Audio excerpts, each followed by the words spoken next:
paradox of Epicurus often comes up in conversation about God, specifically the personification of an omnipotent, omnipresent, omniscient, omnibenevolent deity as portrayed in the Holy Bible.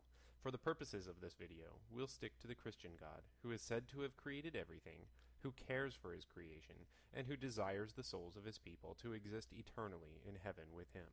Epicurus posed this riddle. Either God wants to abolish evil and cannot, or he can but does not want to. If he wants to, but cannot, he is impotent. If he can, but does not want to, he is wicked. If God can abolish evil, and God really wants to do it, why is there evil in the world? This video is not intended to simply rehash the riddle, but to expand on the riddle with our current understanding of God and the problem of evil. I mean to take the riddle point by point and address its specific implications and explanations using the characteristics of God from a biblical standpoint. We'll start with the third proposition because it affords us the opportunity to define evil. If God can abolish evil and wants to, why is there evil in the world? The short answer is this: because God created evil. Satan, who embodies evil, was originally an angel. His name was Lucifer. He was not only one of God's angels, but the brightest and best angel. At some point, Lucifer decided that God wasn't doing things right, although we don't know his specific list of complaints, and that he, Lucifer, should assume God's position. Lucifer was apparently charismatic, and a portion of the population of heaven agreed with him. For his pride, God banished Lucifer and his fallen angel army from heaven and vowed that at some unspecified point in the future, he would eventually destroy them. There is no indication as to why God created Lucifer in the first place, since God is omniscient and would have known beforehand that Lucifer would have issues with God's leadership. It's also not clear as to why God didn't simply destroy these fallen angels on the spot for their disobedience and disrespect. The main point here is that God created Lucifer and all of the angels who follow Lucifer. Simply put, God created evil. The second proposition, that God is wicked because he has the ability to abolish evil but doesn't want to, further incriminates God as a malevolent being. We know that God has the ability to abolish evil because the book of Revelation tells us he eventually will. Satan and all of his demons will be cast into the abyss for eternity, never to molest human souls again.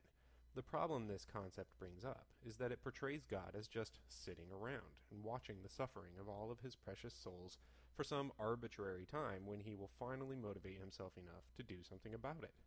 It doesn't seem to bother him that his procrastination and inaction are causing suffering, pain, and misery down here on earth. In addition, because of his inaction, he's causing people to doubt him, and, in so doing, putting their immortal souls in jeopardy. This latter implication seems more despicable than the first, because if there were such a thing as an eternal afterlife, God is dooming countless souls to eternal torment simply because he wants to do things according to the book. In review, God created evil, and he's causing suffering by his inaction. The first proposition, that God wants to abolish evil but does not have the ability, is the least damaging proposition. We know that God hates evil and wants to abolish it. We also know that he eventually will. Knowing this, we can overlook the problem of God's omnipotence. We'll assume that he really is omnipotent, but that he has other reasons for allowing evil in the world. Our major issues at this point are as follows. God created evil, and God is procrastinating and indifferent to the suffering of human souls. These 2 points seem to indicate one of two things. Either God is not omnibenevolent because he created the very thing he hates and in so doing created the vehicle for the suffering of human souls, or that God is not omniscient and had no idea when he created Lucifer that he was creating the very thing that would require him to redeem souls by sacrificing his son and having an epic battle with Satan. In either case, this undermines the very nature of God. If God is not all of these things, omnipotent, omnipresent, omniscient, and omnibenevolent, then he is not the God defined in the Bible.